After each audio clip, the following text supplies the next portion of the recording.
The hour is about to pass. So Daniel, if you want to start letting some people in, that sounds great. Cool. Yeah, we're on time, man. That's awesome. Nice. And Here they come. There's There's Lou Dalbany. How's it going, brother? Oh. Did you hear me, Lou? Over there at North Bennett Street. I said hi. That's all. You can wave. Wave. I see Floyd Gadd there. Wow. In Canada. Juan Alberto Schultes. Bruce Gibson. Hey, man. Where's... Oh, there it is. Hey. I see Nicholas Lessard. I don't know if I got it. Of course, I see David Skolnick, a regular. Oh, hey, David. New York guy. Absolutely. I rode around in his car for what seemed interminable. Had a great day with David Skolnick.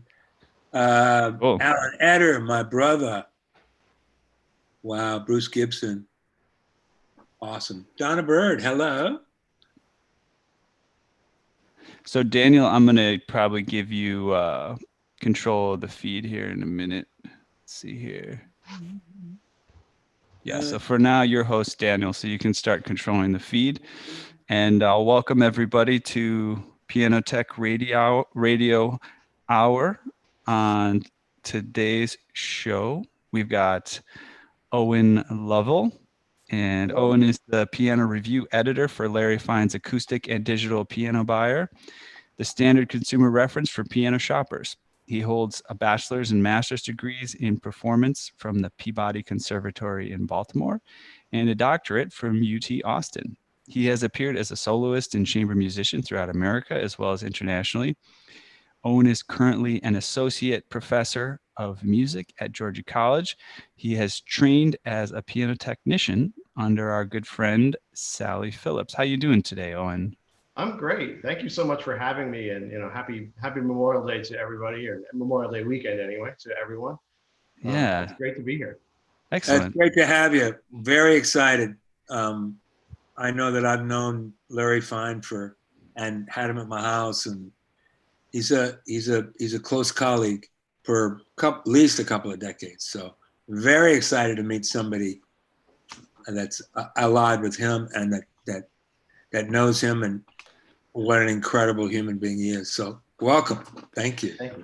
Before I launch with our first question here, I will just remind everybody this event is being brought to you by Piano Technicians Masterclasses, an online educational resource that offers you cutting-edge instruction from piano industry masters without leaving your home. You can find out more at www.pianotechniciansmasterclass.com/PTM2020. And Owen, what I'd like to launch the conversation off with here is if you could just tell us a little bit about how you did get involved with Piano Buyer and Larry Fine in the first place. When did that happen? Sure. What's the story there? So my primary position, I'm an academic. I'm a state university professor and mere civil servant, and I've been a piano professor for about 15 years at this point. And so Piano Buyer, and this sort of just came out as a way to feed my inner piano nerd. You can't really talk to a lot of your family members and your friends about your passion for the instrument and all the little tiny vagaries of how it goes together and what parts are in there and all that sort of stuff. So I was on the Piano World Internet Forum, and Larry and Steve Cohen from the Baltimore area put out a call they were looking for guest reviewers. Piano Buyer, The Evolution of Piano book, had just come online.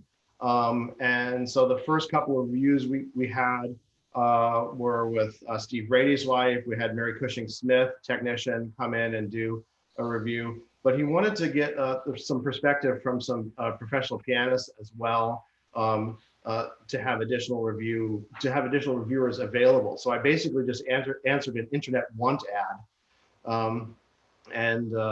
So we wrote a review of kind of the lower priced. What was that review? It was called sort of grade 3 value pianos. I think we were looking at Petrovs, we were looking at lower line Schimmels, we were looking at a few pianos like that, and we just sort of hit it off in terms of just the relationship as a writer and a player. And so I was invited back to write a couple of additional reviews. And then he came to realize that my network of people as an academic is a little bit different, and I might have access to more professional pianists who can provide professional reviews and be able to write. Because this is one of the tough parts about this, is trying to identify. You can find really good pianists and you can find really good writers, but it's really hard to find people that can do both. Yeah. So my primary position for Piano Buyer is I'm the review editor. So some of the reviews I write myself. Some of the reviews I select other pianists to write the reviews, and I'll edit the reviews along with Larry. And also sort of choosing the products that we choose to review in each issue. So this is the paper version of it. This is the best of Piano Buyer here. Let me get it in the light. And so this is sort of a static thing that you can buy at a bookstore or on Amazon, or probably even through the Piano Buyer website. And that is a lot of just general consumer information articles that are more timeless. Then this is the pricing supplement that comes out twice a year, fall and spring, that we update what the market prices are for things in the digital and acoustic new piano market.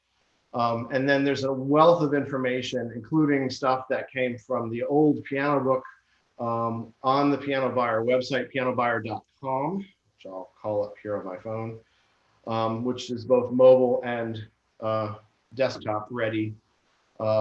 So yeah, sorry for the rambling answer there, but no, that's great, good information, and you're reminding me of my initial fascination. You know, of course, with Larry Fine and the website that it's now become is the original book he wrote, which is really an amazing consumer reference. You know, that's the piano book, and I remember reading that when I first found it as a piano technician, and I was just so impressed because it was so consumer oriented. You know, it wasn't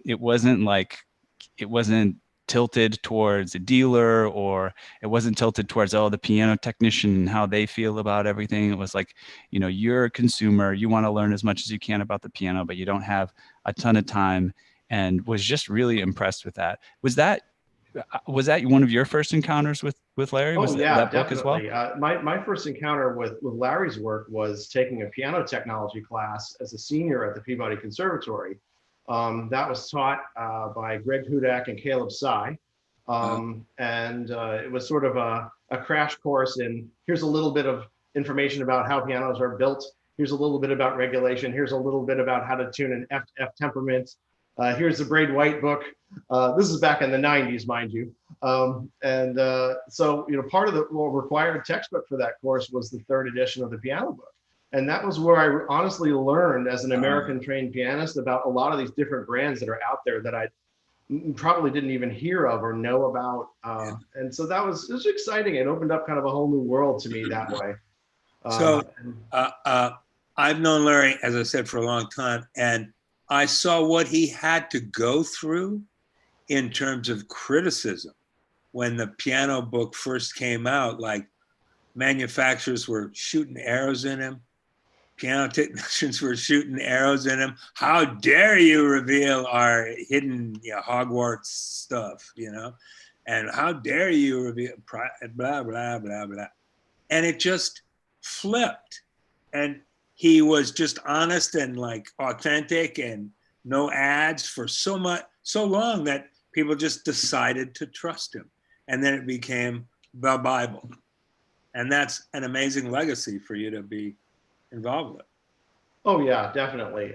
It's been interesting to hear some of the stories from him about, you know, going to the early NAMM shows and, you know, looking at inventory and looking at instruments. And I even came across a second edition piano book that had a letter inside where he decided he was under occasion. I think he was threatened to not publish a review of a particular brand of pianos. Right. And then he changed his mind. And again, it's sort of a consumer focus of actually publishing that review so that people had a source of honest information. This becomes even more tricky now, honestly, in the internet era where Piano Buyer has gone from the piano book, because a lot of the internet reviews of things that you read are kind of just rehashed press releases a lot of the time. And so it's tricky, and it's important to have some editorial independent commentary out there. Wow. I'm so glad we're getting to know you, my friend, because you are a fascinating example of this awesome domain of piano nerds, right? Piano techno nerds. Like, you're an insane player. Maybe we'll get a chance to hear, half a minute of you playing the piano at speed. And a piano technician and a piano tuner and an insane student of what's going on in this world. Thank you. Thank you for coming.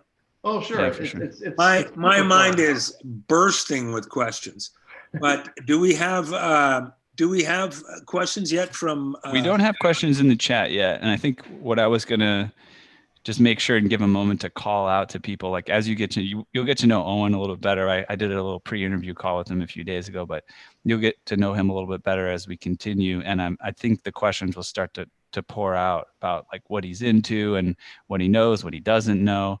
But one thing I'd like to ask is, what do you know, if you know anything, about the state of the piano industry when we started to go into quarantine? It started in China, which is a big place for manufacturing and pianos in general. Is anything coming to your ear through the grapevine here? Yeah. It was interesting. The timeline of all this has just been just tremendous and just shocking and all kinds of things. And I do feel very much for the technician community, because in a lot of ways, you guys are bearing the brunt of this economically in a lot of places that are locked down, and even places that aren't at this point. This year's NAMM show, NAMM is in Anaheim in January, late January. So everything was conducting itself normally at that point. People were shaking hands, people were hugging each other, people were in big crowds. We didn't really know very much about what was going on, other than an oblique reference to it. And so I never got ill. My wife and one of the reviewers I brought with me actually both became sick with some of the symptoms of that. The timeline is such that we don't really know, but personal stories aside, and talking to the industry has sort of followed as things have started to shut down. It hasn't been everywhere all at once. It's been gradually from place to place. So most of the factories are offline at this point. I know if you're trying to get Steinway parts and you're trying to call Pete and Parts at the Steinway factory, they're probably not picking up the phone right now, because I think, they're still in lockdown in New York City. As far as I know, I think the stage 1 of the reopening plan, when that region is cleared, does allow manufacturing to resume, but I don't think they've reached that point yet. So on the manufacturer side, everything's been pretty much idled. And of course that goes to the supplier levels as well. And then the trickle down effect of this has been interesting in the industry, where distribution has been, of course, impacted. So a lot of the things, Owen, before we go down the chain, let me ask you about, now, is that true globally? I mean, Steinway, yes, but Mason Hammond, yes. Walter, yes. Bechstein, yes. Steingraber, yes. As far as I know, the people I've talked to in Europe and the people I've talked to in America indicate that the factories are pretty much offline at this point. Wow. I haven't really talked to a lot of my contacts in Asia about that, because it's sort of a sore subject to even want to talk about right now, in terms of just I understand, but data is data. Anyway, fascinating. Go on. Go down the chain to distributorship. So on the digital piano side of things, it's been interesting, because we're looking at, I think, what do we sell, about 30,000 acoustic new pianos a year right now, if you look at the music trade stats.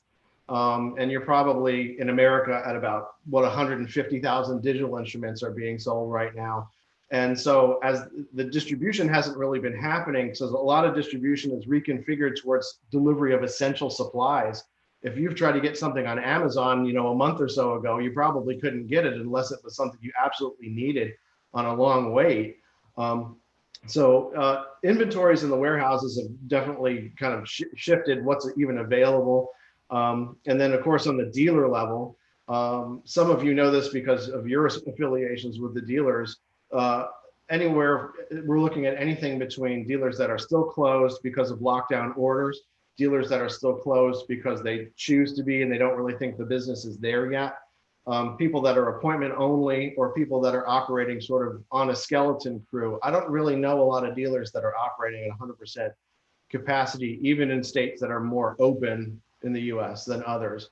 So it's been very impactful. And unfortunately, I think we're going to see there are going to be some casualties from this round of what's going on. This is a huge event, and I just hope that, you know, this thing mutates into something else, or a vaccine becomes available, or something that even from my point of view personally, you know, I am in a comfortable position in that I'm a professor, and I'm able to continue to teach. It's worse, but it's still happening. But my side technician income has kind of gone away as well. And I've given a lot of that work away to other full-time technicians when it's become available, just because it's got to be a scary thing for a lot of you all. Yeah, that's exactly right. And you're in this fairly unique position of having your hands and feet in all these worlds. And that's why I find this really fascinating. So we've talked about the impact on every level. We've got some questions here in the chat. Is that cool if I interrupt? Yeah, just let me just finish this up and we can open it up. Go for it. So where do you see it January 21? Boy, you know, I think that's a really kind of salient date, isn't it? You sort of look at that time period and say, you know, are we going to have the tools to return to normal or not? Yeah. And I really can't say at this point. It's going to be fascinating to see what the next NAMM show is going to look like. You know, is it going to be anything resembling the 150,000 people that descend on the Anaheim Convention Center over 4 days, the same way that it was before? Yep. Yeah, it's an amazing question. And all we have is speculative fantasy to answer it, and some data from scientists and virologists that have been working on this stuff for 20, 30, 40 years. But in terms of where the culture is going to be, where the economy is going to be, we know it's going to be radically different than now, but we don't know how it's going to be. The one thing I can, if it's any solace to the piano technician community, the one thing I can say is that the interest, a lot of customers, a lot of people that are shopping contact Larry and I as well. And that interest in playing the piano has gone up. It's stable or up from before, as people have been forced into the situation that they've been forced into. So I think the demand for, you know, the piano as an instrument, you know, where that's going to be, the market demographics may change as people's income and discretionary income to purchase pianos changes. But I think that the need for the tech work is still going to be there, because the interest in piano playing, if anything, is revitalized during this tough time. I totally agree. And I've been I'm super in touch with artisan rebuilders all up and down California and Arizona, and they're chugging along. The high end of the piano rebuilding, basically the one-person shop or the two-person shop that can do 6 or 8 pianos a year or something like that. Those guys are rocking, you know. I have to assume that, those of you that have the ability to have a shop space and be doing some repair and rebuilding work have at least some means of a little bit of sustenance when the tuning income and the on-call and the in-person service has gone away. But goodness, we can just hope it starts to come back. Ethan, let's go into our beloved brothers and sisters questions. So our friend and previous guest, Rich Galassini, has a question. Yeah. He says, how do you see the mission of Piano Buyer today, and how have you seen it change since the days of the piano book? Wow. Well, I mean, the mission of the Piano Buyer is still, the primary mission is to educate consumers about the new piano market on the acoustic side and the digital side. We also now talk about accessories. We have a lot of informational articles. Now, a lot of members that I'm talking to today, I know are Piano Technicians Guild members, and your site has a lot of really good articles. And we even mentioned, some of the consumer shopping articles that are out there that are on the PTG site. And I look at the Piano Buyer as another, as even a deeper reference into a lot of those areas of even shopping for a used piano, shopping for a rebuilt piano and what that means. And so it's not only the new piano market that's mentioned in the publication.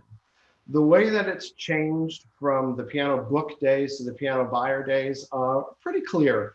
The piano book had these wonderfully hand illustrated articles, a lot that were sort of, if you were going and shopping for a piano as a lay person, what does it look like when the bridge is split? What does it look like when the tuning pins have been doped? And that sort of stuff. And we've gradually started to bring some of that, some of those articles into the new Piano Buyer and available online as well, so that you can see some of that. We've obviously had to expand a lot of our coverage about the digital market. So in a typical Piano Buyer issue or new release, I'm going to have an equal amount of acoustic piano reviews as I do digital piano reviews highlighted. But as we've been around now, I think the first edition of Piano Buyer was about 2009. We've kind of been around the block with a lot of the things sort of once already. And so we've kind of gone into other areas, like other accessory areas, for example. So we have an accessory review. I don't know if you've all worked with a pianist who have done the iPad instead of paper music, and then used a Bluetooth page turner as what they use to kind of turn pages. And so we did a review of all the different Bluetooth page turning products that were out there with a professional pianist that used them. So it's tried to come along with the technology. Of course, it's gone online as everything. The old piano book was not online. Piano Buyer was, because it had to be. As the internet era really ramped up, it was easy for people to take, instead of buying a copy of the piano book or the piano book price supplement, to just type that stuff in on an internet form and send it out to everybody. So, the way that the book is structured, it has advertising at this point, which it did not have before. But to Larry's credit, one of the things that I would point out is that I, as the piano review editor, have nothing to do with the advertising portion of what Piano Buyer is. I'm kept completely separate from that. And even if we're writing a review of a product, we might send a couple of things in the introductory paragraphs out for a fact check, but we're typically not going to send a review out to a company and then have them yell at us and threaten us or that sort of thing. That we really do try to have that be editorial independent from what was before. So in that sense, the spirit of it really tries to stay in a similar vein to what the piano book was doing. Got another question here. Well, just yeah, go ahead. That's overwhelmingly, to me and for me, the brand of the piano book, Piano Buyer, is we can trust these people, and that was hard won, but it's huge. That's it. Absolutely. And I think David and I would also love to just interject this, as I'm sure a lot of people on this call agree, but it's useful to say, I think as piano technicians, it's really easy to kind of think about our own best interests and, how are we going to make things work for ourselves. And I think the truth fleshes out in the end is when you do keep the consumer in mind, that it's really about them and optimizing their experience and being upfront, being honest with them, even when you have difficult things you have to communicate, it tends to make better business for a piano technician in the long run, to kind of be like the piano book. That's why I love giving the piano book out to clients and things like that. Well, yeah, that sense of trust. I mean, once it's gone, it's gone. So that sense of trust is so important. And that you hold that and really understand the core of your appeal of your brand is really beautiful. I'm loving to hear this, because I had so much respect for Larry and his holding of the ethics of the brand for geez, a quarter century from the piano book. Well, and I mean, he does hold the technician community in high esteem too. I mean, a lot of the reasons why I know the names of the people that I'm seeing on the screen here is through him and through some of the staff. We have a small crew of staff and advisors that we have for the Piano Buyer team, and we do include technicians in that. So Larry interviewed me and wrote an article around the interview with me as a restorer and the head of a restoring team. The first issue of Piano Buyer was a tremendous honor for me. Right. And, from that point of view, it's been, we don't just talk about the new piano market. We do talk a lot about the new piano market because, again, we sort of see this as a resource of information, probably the best resource of that information that's available. But we have done articles on the New York area rebuilders. We've done an article on different philosophies of rebuilding, people that like to rebuild instruments with the original specifications, people that like to sort of remanufacture the instruments and change scale design aspects and things like that. And so it's interesting, and it's not it's dynamic too. That we are open to ideas for other articles from the technician community, just like we are from all sides of the industry. And so we are it's a small crew of people here at Piano Buyer, but we are pretty responsive. So, as you have ideas for things, we're always looking ahead to, what's the next issue's article is going to be. And it needs to be a balance of things. So I would encourage a lot of the people that are watching this to submit their ideas and submit, hey, have you thought about this? Or I would really love to talk about this, and contact us. Yeah, that's great. Yeah, and it's also like, I think that in terms of putting content out there, especially online, if it's quality content, you guys don't have to necessarily be uber concerned with, is this going to sell content, right? If it's quality content, you'll consider it and put it up there if it can be shared with an audience that really cares about it. So I think that that's really great. I want to go on to another comment here, which I think is cool, which I didn't realize. Ashley Turner has said that Hannah Beckett and she have been doing a Piano Buyer book group. Is there a way that they can show this recording to those students? Yes, of course. Ashley, there'll be a follow-up. You'll get a link to the recording of this event after, so you can share that with them. And you can be in touch with me. I think she may have also earlier somebody asked for your email. So we can give that privately, or if you want to say it, you can. But that sounds like a great thing, Ashley. I'd love to hear more about that. Well, we should have Ashley and Hannah Beckett. Hannah Beckett on. Yeah. Sure. And I'd be happy to speak with them as well. And you can reach me at owen@pianobuyer.com. Easy to remember. You got anything else, David, or should I go to the next comment question here? Yeah, just go to the comment that you were talking about before. Yeah. As a piano technician, this is from Mark Steiger. I get requests to do piano appraisals. Any thoughts, recommendations on how to do a formal appraisal? And this may not be your area of expertise, Owen, but if you have any thoughts, let us know. Well, I think the book and the price supplement are useful because we do provide at least sort of a rough depreciation schedule of how, if you take a piano that exists in the market, let's say if you take a Yamaha U1 that's 20 years old, that there's a sort of a formula that we've put together with some of the staff to discuss. Take the street price of a new one, depreciate it by about this percentage, and then there's sort of a little wiggle room for the condition of the instrument to kind of come up with a rough estimate of pricing. Now, of course, that's not legally binding or anything like that, but it's sort of a rough industry guide that we can use as a way to provide that information. Now, appraisals, it's my understanding, and the technician community is going to know even better than I do, that appraisals has taken on kind of a little bit different tack in terms of being certified to do this sort of stuff as from an IRS point of view, if I'm not mistaken. That's right. Is that your understanding, David? Yeah, if you want to put that instrument in some kind of an instrument of money, taxes, whatever, yes. In an overabundance of caution, you would pay $300 or $400 for a guy for a person that's licensed and certified and been doing it for a long time. And there's one man in our community that's famous for it, lives in New York. His name's Leopold Holder. I mean, if somebody comes to me and asks me to help appraise the value of an instrument, I'm going to use the Piano Buyer and the Piano Buyer price supplement to kind of come up with a rough neighborhood of where that might be. I'm going to look at comps. So I'm going to go on Piano Mart and I'm going to look and see whether anybody else is selling something like that at the same price range.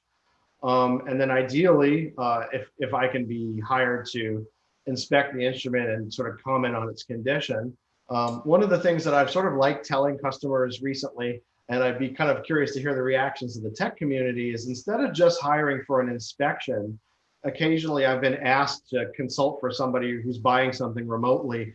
I'll hire a technician to tune the piano and then give me a report on it after that, because then they have their hand on every tuning pin. They hear every string. They hear how the hammers fit. They hear how the voicing is. They feel what that regulation is from hitting the note multiple times. I feel personally, and again, it doesn't really answer your question, Ethan, but I do feel personally that it sort of provides an even more useful tool than if, of course, you need to pull the action and take a look around. But I think that hiring somebody to do a tuning is an even more meaningful way to get a complete assessment of the condition of the instrument. I think that's a brilliant idea. And I think you're right. Everything in your body and your being and your head change when an instrument is in tune. It's like a huge psychoacoustic illusion when you tune the piano. Oh my God, this is, like that. So that's brilliant. Good job. Next comment here, just a little comment from Alan Eder, who we know out there in Cali. And he says the piano book is a consumer reports for uninitiated piano shoppers, impartial and assumes no prior knowledge. Again, just reinforcing that reputation, which is great. Yeah. I had a question. I want to move the conversation along a little bit. And of course, more questions, comments are welcome from the chat or Facebook or YouTube. But Owen, you have this really cool opportunity to, I don't know, get to know the industry and be a player and like find out about the cool new things going on, or what are the interesting pianos to use. So I just want to know, like, what are the pianos that you've had over the years? And do you have any stories about how you came upon those particular pianos? Right. My piano history is shockingly long at this point. I probably need to cut it out so that I can retire at some point in my life. Yeah. But so in terms of what I had personally, grandma's big old upright that moved into our home when I was 5. Had a Canadian new Lesage Studio. That was my first piano growing up. After that big old upright. Had a Yamaha G1 that we purchased around 1990. That was a used piano from 1982. So that's up through college. And then after college, my first big purchase was a Schimmel 130 upright. That was the first big purchase I made other than my education as an adult. So I was really proud to pay that one off when that happened. And so I'll always be it's at my in-laws' house. I don't have room for multiple pianos in my home. I don't have a large home. But I'll always be reluctant to sell it because that's the one that I actually have an emotional connection to, because it was such a triumphant moment to pay it off. After that, I had a Bechstein A190 from the Academy series, their second line. After that, I had a Shigeru Kawai SK6 7-footer. Can I just interrupt real quick? Like, say, like on the A190, do you remember like what your process of acquiring that was, and like how you decided that was your piano at the time? Sure. The A190 was the result of a really long search to go to a lot of different places. You have to remember that as a college professor, I play a lot of New York Steinways at work. So I wasn't necessarily as interested in owning one because I had access to Steinway concert grands that were relatively new, rebuilt and newer Steinway grands as my teaching tools. So I sort of enjoyed the variety of having different voices. So the Bechstein kind of scratched that itch. It was in a wood finish. It had a very different sort of voice. It had green felt. I mean, come on, how many pianos do we have out there that had green felt? Foilish. How's the green felt? You know, they've changed that at the factory. I always whine at them every time I see them. They've changed away from the green felt just recently. So when you Oh, start, that's shockingly horrific. I dude. know it's just a travesty. But you know, so it was just to have something that was interesting and sounded great and had a different sort of voice, and you know, and it fit the price range that I had, and I liked having one in a wood finish just instead of something that was flat black. It was fun to the Shiguro that I owned after that. I was being called for a job interview. I was starting to look for a 7-footer, and I got a call for a job interview, and it was a situation where I couldn't practice at work because they would know that I was interviewing for a job somewhere else. So I basically said I was in Wisconsin at the time. I said to my friends over at Tim Farley's shop, Farley's House of Pianos, you know, if you make me a deal on this thing, I'll just stop my search and get this. And so it was fun to see the Japanese master piano artisan come to my home or my apartment at the time. And I literally took the day off of work so I could just watch everything that he did. Yeah, I call those guys piano monks. Yeah. And I mean, Terry I think he worked for 8.5 hours. He didn't eat. I think he took a drink of water once. Thank you for verifying my label. Yeah. Jeez. And it was also amazing to see what he was able to do with just an action cat. I'm trying to remember what the tool is called, but it's something you bolt on the key bed so you can slide the action out. Yeah, an action support. Right. And so he was able to do just about everything without taking that action physically out of my piano because the confines of the space were very tight and they had prepared for that. So that was cool. And then the next piece of my piano history is what I'm talking to you across right here is a Schemmel K230, 7.5 foot. This is the largest thing that will fit in my living room. What year is it? This is new last year. Oh, you hit like a certain weird little jackpot. I've prepared for sale about 4 of these in the last since they completely upgraded and started spitting out these new pianos. These are awesome instruments, man. Yeah, it's been fun to have an instrument of this size. Obviously, the challenge is just keeping it regulated well enough that you have the control that you need. I live in a 1,500 square foot house. I've got a little bit of a high ceiling in the living room here, but that's pretty much it. So, you know, I couldn't quite have a D. If I could have had a D, that would have been a really easy search because there's a lot of newer and used ones out there, of course. But my wife did overrule me on getting a D because somebody needed to be able to walk through the front door, which would not have been possible at that size. Oh dear, there's a whale in the living room. You got to get it out of here, right?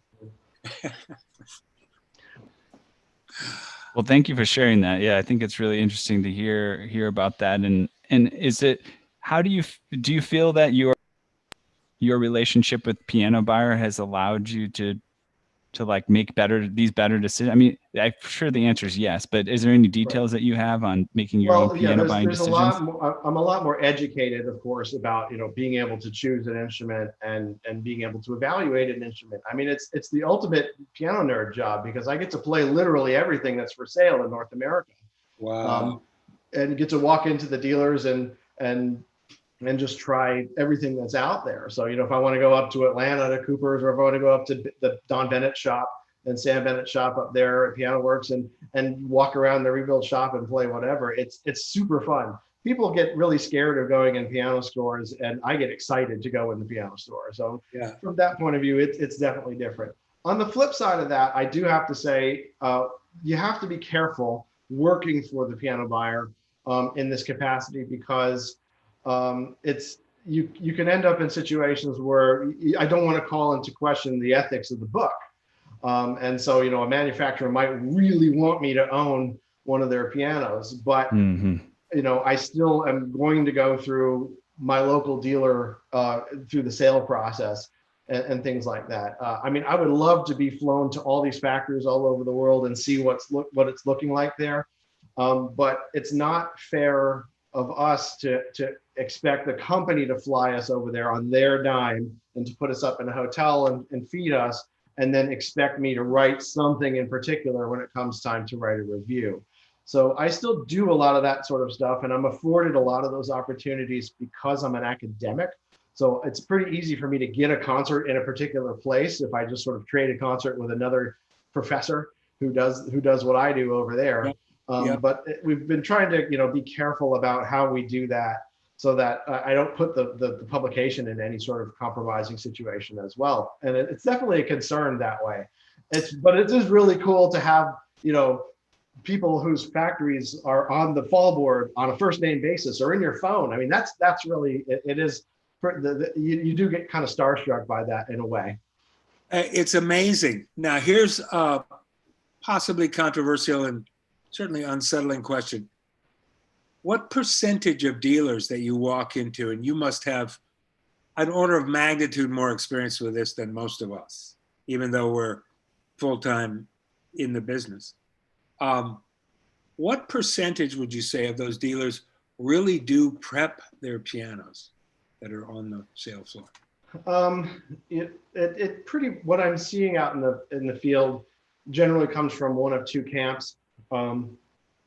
It's going to be either a dealer that minimally preps the inventory, uncrate it, unbox it, take the packing materials out, maybe not take out the desiccant bag and the little polishing cloth from the bottom board of the upright. I've got a nice collection of those, as I'm sure you do too. But they either fall into the camp of, tune it and only do what's absolutely necessary. Unless you have a client that's coming in and has made an appointment. And that's something that when I advise people that are shopping new pianos, when they start to narrow down what they think they want, I advise them really strongly to make appointments days in advance, so that you can expect to have a prepared piano, and hopefully some of you all get the call to come in and set them up. But the other camp of course, is going to be the dealers that are not the low price above everything, the service-oriented dealers that are going to have either techs on staff or a great Rolodex of, boy, my students are going to get the reference to a Rolodex pretty soon, are they? But a great Rolodex of awesome contract techs that they can hire in to do the proper prep work. And these are going to be the dealers that aren't going to, argue with the customer over an extra $500 of pricing. They're going to provide service, and so that really hasn't changed too much. In my experience with Piano Buyer, of course, we do give the dealers a heads up that, hey, we're reviewing this piano for the Piano Buyer, so please have it prepared. And that takes different. Some people are more thorough about that than others, and so we're not quite secret shoppers. We don't just sort of go in ambush style to the stores. But well, that's right. So they take special care to do some good work on the pianos that you see. And again, if you're not comfortable doing this, I completely understand. But what percentage of dealers would you say that you walk into provide that service-oriented, kind of like domain-wide service-oriented thing? I would say probably 20%. I thank you. I appreciate would be about where I would put that. So again, each market is a little bit different. When I lived in Western Wisconsin, it was a fiercely price competitive market for some reason in the Twin Cities area. And so there was a little bit less of an opting towards the service oriented, except for maybe one dealer conglomerate in that area. Down here, again, I am in a rural area, so I have to travel to be at a piano dealer. I have to go about 100 miles to go to a piano dealer from where I live. I get it completely. And speak to the educated piano buyer and what that looks like, and whether you can, steer your well-resourced piano clients when they start looking around for something else to, down a chain of ethics, Well, I mean, it's a little tricky, because think of how, if you want to learn about something, what do we do now? We kind of Google search it first, and we click on whatever shows up on the first page.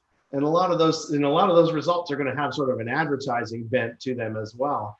So I think, getting information from a variety of sources is the best way to be an educated client, an educated shopper. And the piano technician piece of that does come into the picture as well. And I do advise people that are shopping, if they're shopping for a second piano, not their first purchase, they probably already have a technician that they're working with. And as the demographics of the U.S. population have changed, what people have for sale and things that could be for sale that people don't even know about, especially on the used market, the piano technician can be a great resource that way in being able to identify some things that might be in their budget that they would not necessarily find in a store. So in addition to the store experience, which can be good or it can be bad, some of them have evolved, and some of them it's sort of the same used car kind of feeling, that sort of slimy feeling of being pitched only what's in the store and always everything negative about what's not in the store. Everybody's a little different about how they handle that. And then, the kind of resources that what we provide, that's of course important, but it's of course trickiest for the very first time shopper.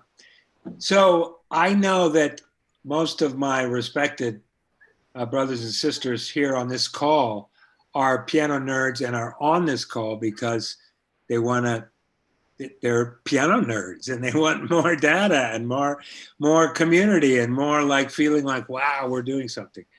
So what about the clients that get kind of obsessed with piano education, Piano World and piano publications, and then feel they know as much or more than you do about what to do about a piano?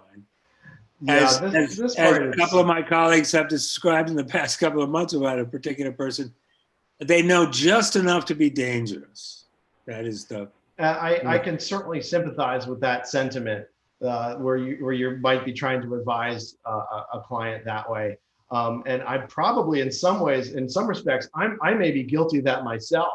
I mean, I've learned some things technically, but I would put my aptitude as a piano technician still at sort of the apprentice level, right, with what I know. I mean, I know how to touch up a tuning, and I know how to touch up a little bit of voicing, and I know how to tune a piano and touch up a regulation, but I'm not who you want to hire to rebuild your action yet. I'm not that person. So in a sense, from the technical side, I do understand and sympathize with that. You know just enough to be dangerous. Sometimes, I find that economy of communication can actually be powerful. To not, to give a very short answer from a position of authority is sometimes more meaningful than typing back an essay and giving that information back to a person. No question. And I have the Zen version of that. My friend, this is all based on trust. This is all custom work. If you don't have faith in me, and that I've been doing this for 4 decades or so, and that I'm good, and you can see what I got on my website. If you can't trust me, then we can't work together. Right. I mean, in this era, the people who are skilled at communication do seem to be getting ahead a little bit. And that's actually a bit of a barrier to many of us. I mean, a lot of people do what I do and became pianists because the kind of communication that was considered normal when I was a teenager was harder to do. And, and in the tech community, I run into the same thing as well, where, sometimes written or verbal communication skills could be better than what they are. Not that the information is incorrect, because that's not the case, but, the people that can really hone in on the communication skill tend to have more success this way. And it's pretty interesting to see. And of course, then there's the ultimate version of communication in which you as the technician community have to take some terrible, badly worded verbal comment and complaint that I give you about what the piano sounds like or feels like, and then translate that into some sort of action that's going to improve the situation. And automatically assume that you're one of those ego-filled, kind of subtly and unconsciously ego-filled people that think you really do know more than and you got to verify everything I tell you. And some of the reading I've done sort of suggests that I've seen some of the pickiest people I've seen online are in the digital piano community, where they're not used to one of the things that I've come to understand in my brief technical training is that the imperfection is everywhere. There's little bits of imperfection everywhere. and even some of the finest instruments, and learning to sort of manage that to, for example, just tune a good unison.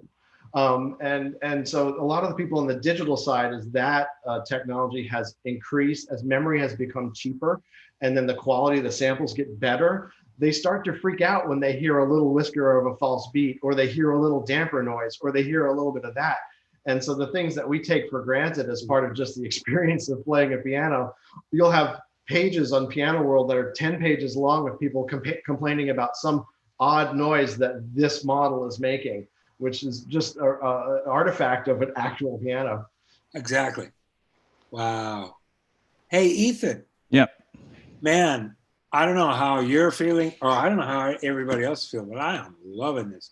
This is getting to things that are kind of at the heart of where players and technicians really have to interface. It has to be a high-end exchange. It has to be clear communication, or else. Sure.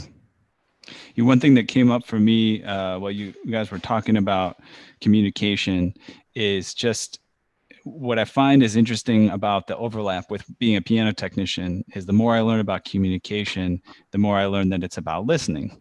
You know, it's not about talking. It's about listening and processing what's going on. And so that's actually a bonus for us as piano technicians. We're great listeners. And we just have to extend that to the relationship side of things. Actually reading a book right now called Never Split the Difference about a FBI trained hostage negotiator, you know, talking about negotiating tough negotiations and making sure you get what you need to get out of them. And turns out the book is just all about listening, you know, and asking the right questions, not necessarily talking a lot. So that's a brilliant point, Ethan, because what you know, some of the best concert technicians I've ever worked with will take the time, you know, if they're assigned to a venue, for example, and they're not just going per service, will take the time to sit back and actually listen to me play the piano for a while before we have a conversation about what needs to happen. And so that it is a tricky thing, because you're experts enough in your field that you'll hear something and you'll know exactly what you want to do, but it's important to have that conversation with the client. And sort of build that trust and build that communication for sure. Do you have any other questions that have popped in the chat that you'd like me to answer? Yeah, sure. Well, I definitely have a comment here, but I'll follow up what you just said with when we had our masterclass with Sally Phillips for Piano Technicians Masterclasses. One thing she highlighted was, you know, don't fix anything for a pianist that doesn't need it to be fixed, you know, because if it's a concert situation and you have a half hour left to get everything right, and you find something problematic and you start diving into it, and then the player comes over and they're like, what just happened to the piano I was just working at? It's a way different story from you walking over to them and saying, hey, like, I think I can do this and that. Do you want me to? And they say, oh, no. I want you to do this. Like, this is what matters to me as the pianist. So I feel like there's a lot of direct application to, and also less work, more efficient work when you listen to what somebody cares about and what they need in their particular situation. This comment I'll read from Stephen Russo, another great little anecdote. When the piano book first came out, he bought a case from Larry Fine. And when he came to an unserviceable instrument after a nominal charge for the service call, he gave them a copy of the piano book. That was before the information superpower, but it cemented a client. Yeah, I think that's great. That is great. Yeah, that. And we do hear stories sometimes of customers that will walk in the store with a pricing supplement in their hand, and sort of, you know, as part of the negotiating tactics of, you know, well, you know, the retail price says this, but, you know, the book says I should expect to pay somewhere in this range. And so yeah, it's funny to hear. You know, we get comments from people at all different levels, and you're able to, by the way, comment at the website on our articles and on our reviews. So in addition to just reaching us by email, you can sort of provide additional commentary, and we moderate those to an extent just to keep ads out of there, but we're happy to hear some feedback from the technician community as well, especially with some of the instruments that we're reviewing and other products. Here's a question, which you don't have to go crazy over, or whatever you have for it. We kind of already asked it, but Nancy asks, please speak to your opinion of the future of the piano industry. She said, is the piano going the way of the harpsichord? Any thoughts on that? Oh, that's a good way to ask that question. That's a good question. No, I don't think the piano is going the way of the harpsichord yet. It's one of the toughest parts about all of this. And as a performer that plays some modern compositions from living composers, is editorializing, hey, which pieces do you think are going to be significant? Which things are going to last and stand the test of time? You can't know that. You can take your best guess based on your own experiences, but I think that the piano will survive. I think that the market for the piano, the number of brands that we see out there, honestly, like we're in the middle of this crisis right now. This crisis is going to have an impact. Because people that are in the industry are kind of burning down whatever reserves they have just to stay open. And so that's going to result in some changes to the retail landscape. It may result in some changes to some companies that may be poorly financed. We may see a continuation of some of the more wealthy entities eating up some of the other manufacturers. Yeah. Now, what we've seen with that has been generally pretty positive. I mean, with the Pearl River acquisition of Schimmel, for example, or with Parsons' acquisition of Grotrian, they're still being allowed to create their top line instruments with their, with honestly probably even better financial backing. That's exactly right. And so, it's not always a negative. These mergers and these takeovers aren't always negative. I think that the Yamaha acquisition of Bösendorfer, for example, I guess probably the biggest argument is whether the new series, the VC series of Bösendorfer pianos that are being released of the Grands, how much influence and where is that influence coming from? But I'm assured by the people that I talk to on their Vienna side of the operation that these are original designs that are coming from their side, and that they're just happy to have this level of backing to do the kind of R&D work they want to do. Have you played one, Owen? Oh yeah. Oh my God. I was blown away. I do have a little bit of a crush on the 214 VC. Yeah. I do not have a bank account to handle it. It's an interesting thing. Hope you live long enough to get to the used market for those. I think I would imagine that you'd probably see a Piano Bar review of that line coming up pretty soon, if I were to guess, because they've been kind of redesigning a lot of that lineup.